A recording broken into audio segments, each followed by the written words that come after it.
Ibu yang terkasih dalam Tuhan, kali ini sebagai penyataan tentang program penanaman pohon bersama antara Tree of Heart dan Bumi Bakti Foundation, saya mengajak kita untuk belajar berbagi untuk kemuliaan bagi nama Tuhan.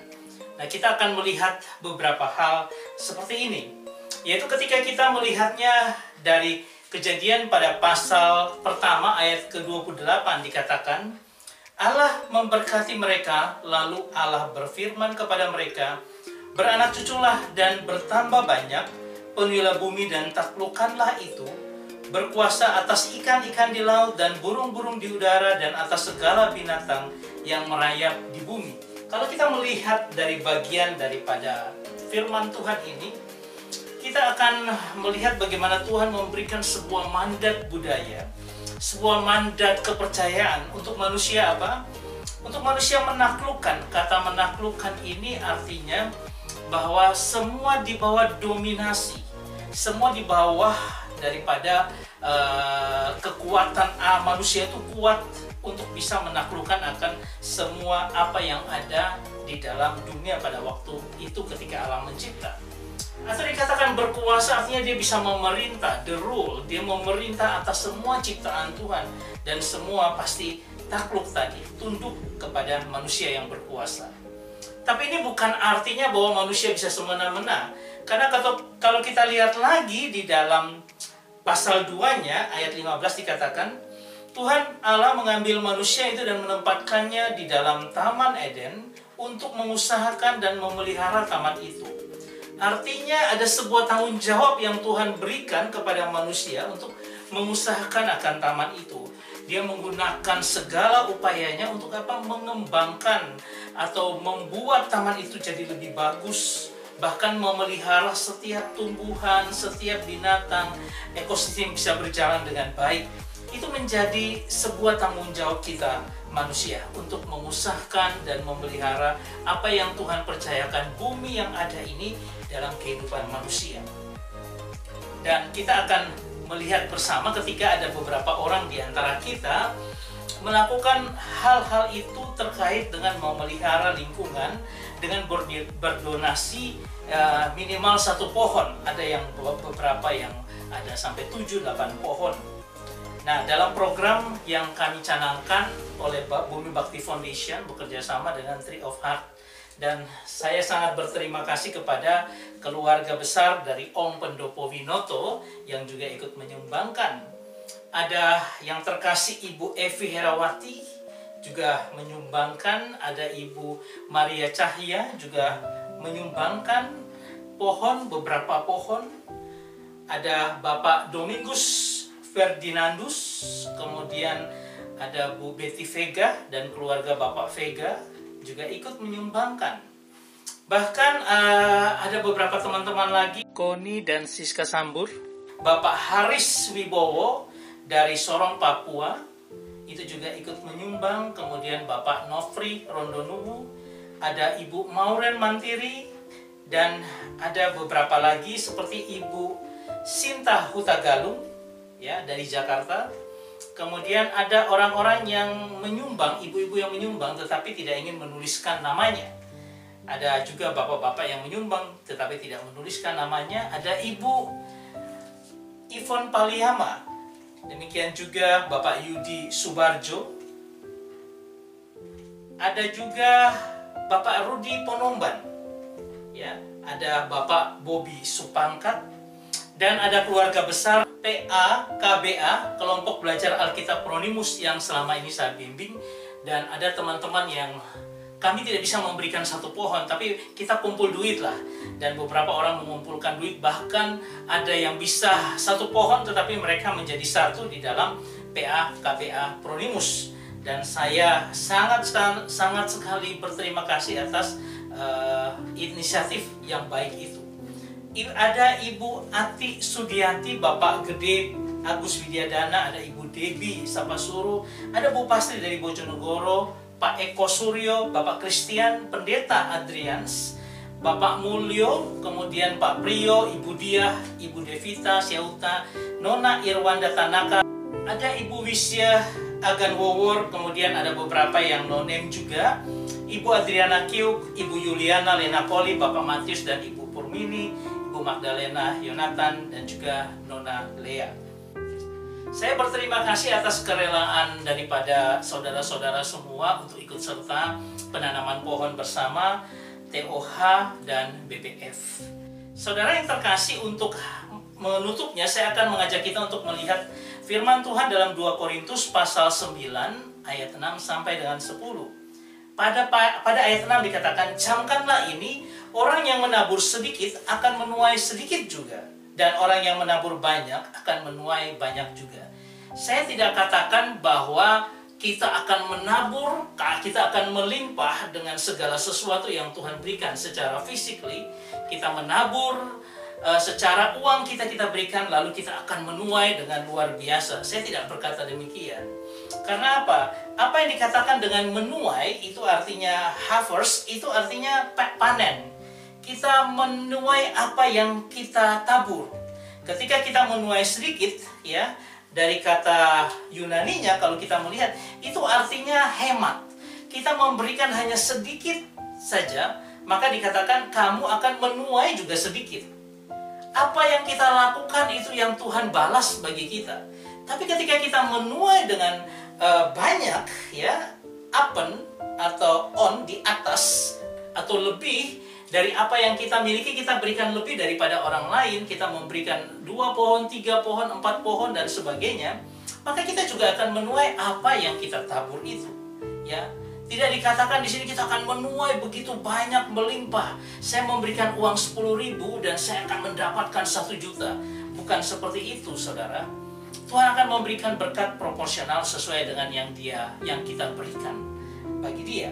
Nah, pada ayat yang ini kita bisa katakan bahwa lakukan bagian kita dan Tuhan akan berkarya. Benar, Tuhan akan berkarya sesuai dengan kapasitas yang dia akan berikan, sesuai kemurahan hatinya. Nah, kemudian kalau kita lihat pada ayat 7 dikatakan, hendaklah masing-masing memberikan menurut kerelaan hatinya, jangan dengan sedih hati atau karena paksaan. Sebab Allah mengasihi orang yang memberi dengan sukacita. Berarti yang ditekankan sini bukan begitu banyaknya, ya, tetapi lihat itu dengan kerelaan ketika kita memberi, bukan karena paksaan. Ketika saya meminta Anda untuk menyumbang, kemudian Anda terpaksa karena Kristian yang meminta, kemudian saya terpaksa. Bukan itu. Tetapi Rasul Paulus mau menekankan kepada jemaat di Korintus bahwa harus dengan kerelaan hati. Ini menyangkut latar belakang ketika Yerusalem itu mengalami, orang-orang percaya di Yerusalem mengalami sebuah bencana kelaparan, sehingga apa? Gereja-gereja Tuhan yang ada di sekeliling Asia kecil dan sebagainya itu diminta untuk memberi sumbangan. Dan kalau kita mau menyumbang ke sana, Rasul Paulus ingatkan harus dengan kerelaan hati. Ya, ini 2 hal yang kita sudah lihat. Coba kita melihat lagi bahwa ini memberi dengan hati, yaitu dengan kerelaan. Intinya seperti itu. Nah, untuk itu dalam ayat 9 dikatakan, dan Allah sanggup melimpahkan segala kasih karunia kepada kamu. Ingat, dilimpahkan dalam kasih karunia Tuhan, supaya kamu senantiasa berkecukupan dalam segala sesuatu. Artinya apa? Tuhan kasih kita cukup dengan apa yang kita butuhkan dalam segala sesuatunya. Bukan secara fisik nih lalu Tuhan berikan kelimpahan yang luar biasa. Bukan seperti itu. Tetapi di pembacaan ini dikatakan malah berkelebihan dalam berbagai kebajikan. Yang Tuhan inginkan kelimpahan itu adalah, berkelebihan itu adalah kita semakin memiliki kebajikan-kebajikan yang kita lakukan dalam hidup kita. Memberikan apa yang kita bisa berikan dengan kerelaan, maka kita akan belajar untuk semakin berkelebihan di dalam memberi, di dalam berbagai kebajikan. Nah, ini mau menyatakan kepada kita bahwa kita overflow, kita limpah dengan perbuatan baik. Limpah bukan dengan secara fisik, tetapi lebih lagi ada secara rohani. Hati kita ini diubah supaya ada perbuatan baik yang terus-menerus kita lakukan dalam kehidupan kita. Itu yang sangat dipentingkan bagi Rasul Paulus di dalam pembacaan kita. Dan bagian yang ke-10 dikatakan bahwa ia menyediakan benih bagi penabur dan roti untuk dimakan. Ia juga akan menyediakan benih bagi kamu dan melipat gandakannya.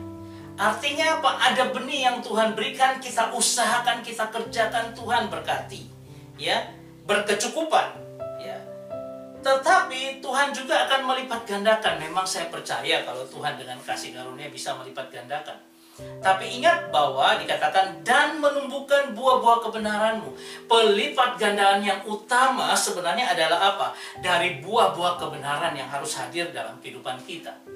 Saya melihat secara keseluruhan seperti gini. Tuhan itu membawa kita memahami terus-menerus dari sedikit demi sedikit dan bertumbuh supaya apa? Bahwa kita increase, terus bertumbuh di dalam menghasilkan buah-buah kebenaran. Dan itulah poin pentingnya. Karena jikalau kita bisa melakukan itu dalam kehidupan kita, itu akan berdampak, kita akan memberikan dengan sukacita, dengan kerelaan. Kita memberikan banyak sesuai dengan yang kita bisa berikan untuk Tuhan. Saudara yang terkasih, sebenarnya ini mau melatih kita untuk apa? Tuhan mau mengajak kita untuk memberi dengan kerelaan sampai memberikan yang terbaik yang kita bisa berikan dalam kehidupan kita. Saya mengingat sebuah film yang disebut dengan Schindler's List, ya. Ini bercerita tentang Oskar Schindler yang apa? Yang memberikan seluruh kehidupannya untuk menyelamatkan orang-orang Yahudi yang waktu itu dalam penjajahan atau dalam pemerintahan Nazi Jerman. Saudara yang terkasih, apa yang dia lakukan? Kita akan melihat cuplikannya sedikit saja, ya, seperti ini. Saudara, ini filmnya yang bercerita tentang seorang yang bernama Oskar Schindler. Ya. Apa yang dia lakukan? Suatu waktu dia tergerak dengan kondisi yang ada pada saat itu, dan kemudian dia membuat sebuah daftar, ya, yang disebut dengan Schindler's List, ya. Nah, daftar itu diketik oleh temannya dan akhirnya menghasilkan sebuah daftar panjang yang luar biasa. Karena apa? Ini adalah daftar nama orang-orang Yahudi yang bisa dia beli. Karena apa? Orang-orang Yahudi itu direncanakan akan dimusnahkan di kamp-kamp pengungsian. Mereka akan dijadikan kelinci percobaan untuk senjata kimia dan juga dibunuh di sana. Tetapi dikatakan bahwa itu adalah daftar orang hidup. Nah, sehingga dia mulai mengumpulkan orang-orang itu dengan daftar, mereka mendaftar dan dia masukkan itu ke dalam pabriknya. Ya. Semua orang-orang yang ada dalam daftar itu diselamatkan selama masa pendudukan Jerman pada saat itu. Ya.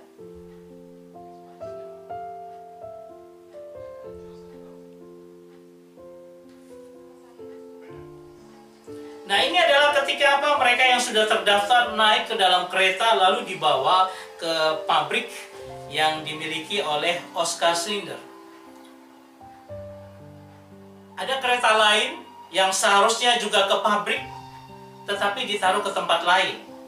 Nah, itu bagaimana kita akan melihat seorang Oskar berjuang mati-matian agar kereta orang-orang itu bisa dikembalikan ke pabriknya. Ya, ini adalah ketika mereka sudah sampai ke tempatnya Oskar di pabriknya. Inilah Oskarnya. Bayangkan orang-orang ribuan itu dia beli, dia harus berikan hartanya untuk apa? Untuk bahwa mereka diselamatkan dan masuk ke dalam pabriknya.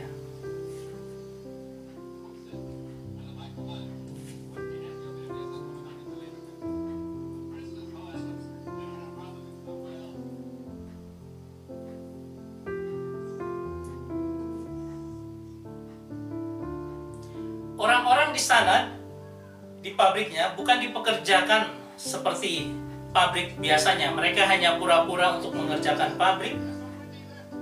Ya. Ini adalah kelompok laki-laki, yang perempuan salah ke camp lain yang akan mati, tapi dia berjuang supaya apa? Supaya mereka hidup.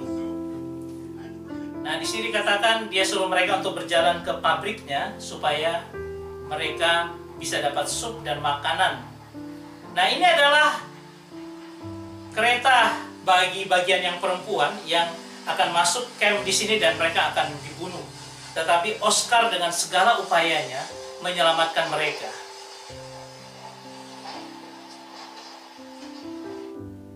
Satu persatu orang itu dibayar dengan uang yang dia miliki sampai habis-habisan dia. Tapi setelah semua selesai, perang usai, Dia sudah menyelamatkan begitu banyak orang Yahudi, yang akhirnya orang-orang Yahudi itu menyebutkan diri sebagai Yahudi Sklender, yang artinya mengenang akan jasa daripada seorang yang luar biasa. Saudara yang terkasih, saya mau mengajak kita untuk apa? Belajar untuk memberi. Ya, ketika kita memberi, kita belajar terus untuk supaya apa? Kita limpah dengan kebajikan yang Tuhan nyatakan bagi setiap orang Kristen. Dan itulah identitas kita sebagai anak-anak Tuhan yang penuh kasih, yang sudah merasakan kasih Tuhan yang luar biasa. Bagaimana kita memberi bagi orang lain. Itu yang bisa saya sampaikan, dan saya berharap ini dapat memberikan kita belajar berbagi untuk kemuliaan nama Tuhan. Dan biarlah Tuhan akan menyediakan bagi kita mahkota surgawi ketika kita terus-menerus belajar dan semakin melimpah dalam berbagai kebajikan. Tuhan memberkati kita. Amin.